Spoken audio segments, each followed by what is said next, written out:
So here's Princess Ariane. It probably wouldn't be a terrible idea to try and assassinate her, but I don't think we'll be able to get the support, so we'll ignore that for now.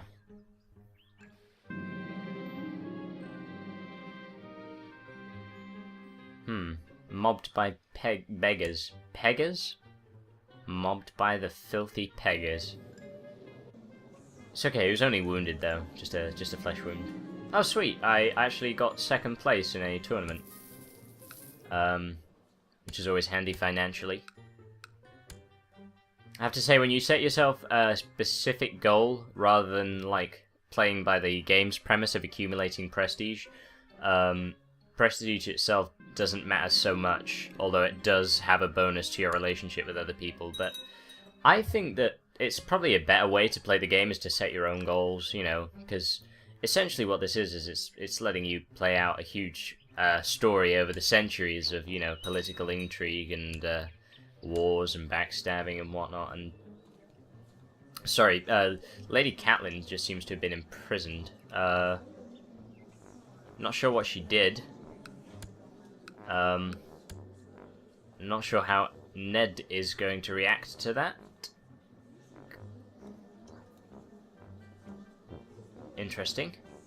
She'll probably be released. I doubt he'd be so stupid as to execute her, seeing as her son is heir to the Riverlands, her husband is Lord of the North. That's 2 Lord Paramouncies right there. Ah. Stannis is losing his fighting ability as he gets older. That happens to every character in this game. So Stannis with a Y and Lady Barra Baratheon are able to get married now, I think.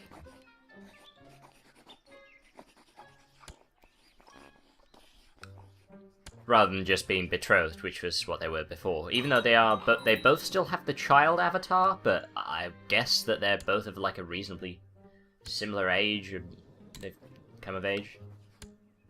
So they're married now. Stannis with a Y is married to his cousin. It's all downhill from here.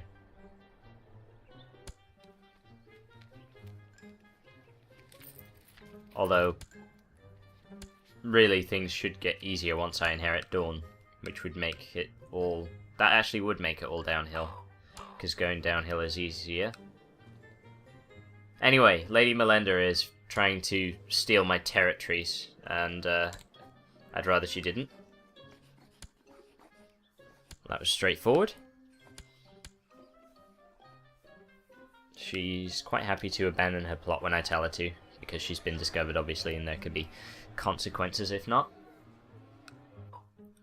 All of a sudden, people seem quite interested in investigating the legitimacy of Barra Baratheon. What a stupid name for a girl. Barra? Well, apologies to any Barras out there anyway, it's probably not that crazy a name, but I guess if your surname's Baratheon, you don't want to be called Barra Baratheon.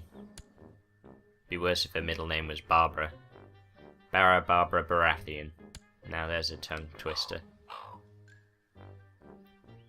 Going back to what I said earlier though, I do think that really you should make your own stories in this game rather than, you know, just like accumulating prestige, which is just like a number. Well, I mean, yeah, I think it's a good idea on the part of the developers to include that, just as a means of sort of evaluating your characters, you know, ranking people in terms of their importance and achievements, and their capability, I suppose. And I guess they never really put too much emphasis on it being the key to the game. I guess what I'm trying to say is that this game is good. You should all buy it if you haven't got it already. Although it's not on sale at the moment, I think. I don't know, it could be on sale whenever this video goes out. If it's on sale, get it. That's the rule for CK2 there. Of course, chances are, if you're watching video series on Crusader Kings, you probably own it or really want to own it. Quite a niche thing, really. Well, not niche. It's a very popular strategy game, but it's not something. It's not a casual game, really. You do have to invest a lot of time into it, and the game itself would progress very slowly if you just sort of played it very infrequently. So that was just me requesting that Lady Melinda, who wanted to steal my territory, stopped backing a plot to murder me from this Brella Massey, who I guess... Is she the one whose husband I killed? Yeah, that's right, yeah, she is. So yes, I can't seem to stop her from wanting to carry out the plot, and, you know, even though I know of the plot, I can't convince her to end her plot. So the next best thing to do is to convince everyone else who's backing it to stop doing so. And there seems to be an alarmingly high number of people backing this plot, which is a little frustrating. I didn't realise this many people wanted me dead. Chances are they don't have that high plot power, but, I mean, it's not exactly something you want to risk. Oh. Ooh, what's going on here? So my son didn't do very well in the tournament, as it turns out. For a second I thought that there was some sort of rebellion against the throne, but I don't think that's what's happening. I think it is an internal conflict. It looks like the twins were trying to break away from the rest of the Riverlands there. There's an awful lot of updates coming up at the moment. Oh, and now there's a member of the Kingsguard who wants to fabricate evidence of my treason. God, this is exhausting, just trying to sort of stop people conspiring against me. Well, not physically exhausting, but like it's demanding my entire attention, is what I mean. Oh, she's actually gaining justice, so she's actually on trial at the moment, which means if she loses her trial, she could be, oh, she was publicly shamed as well. Goodness. That's surprising.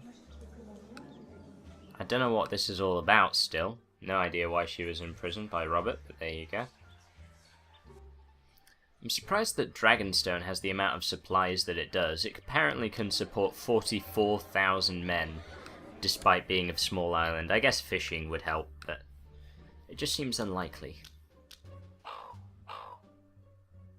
Excellent, so Stannis with the Y is learning well. Oh, and he's actually come of age as well. He's got his own adult avatar now, I think. Yep, there it is. Handsome lad. I mean, he's okay. So there we go. They've got very similar facial features, I guess. Which is something. He doesn't seem to have the best attributes, but he's a good steward, if nothing else. That troop count's looking awfully healthy around about now. I click on and off things at a furious pace, but I think I have around about 7,000. Excellent, so Shireen of Adadel, who was betrothed to my eldest son, is old enough to marry him, so we're going to organise that. And then any children of that marriage will inherit her lordship. Ladyship, I guess. Adadel will come under our control, basically. Excellent. So now Stannis Jr. has gotten married. So that's both of our sons married now. They grow up so fast. And sure enough, there's another person trying to fabricate evidence of my treason. Although he will end his plot, which is handy, because I've had it up to here with trying to sort out people's plots and going through all the bother of trying to get people on my side and trying to threaten people and coerce them, trying to get people to leave plots if I can't stop them from the main person from hosting it. In other news, we have 119, minus 119, I should say, faith. So only another 169 to go until we can get our excommunication lifted. God, Quentin has already had 3 sons and 2 daughters. That's quite an impressive feat. So his lineage seems pretty secure. He's also a fashionable tyrant, which is just what you want from the archetypal enemy king.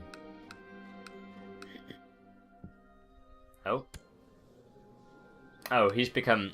I was unsure what that. I thought he'd become my regent, but no. Stannis Jr. is regent for Adadel, so his wife's territory. Until she properly comes of age, marriageable, just not able to hold a ladyship.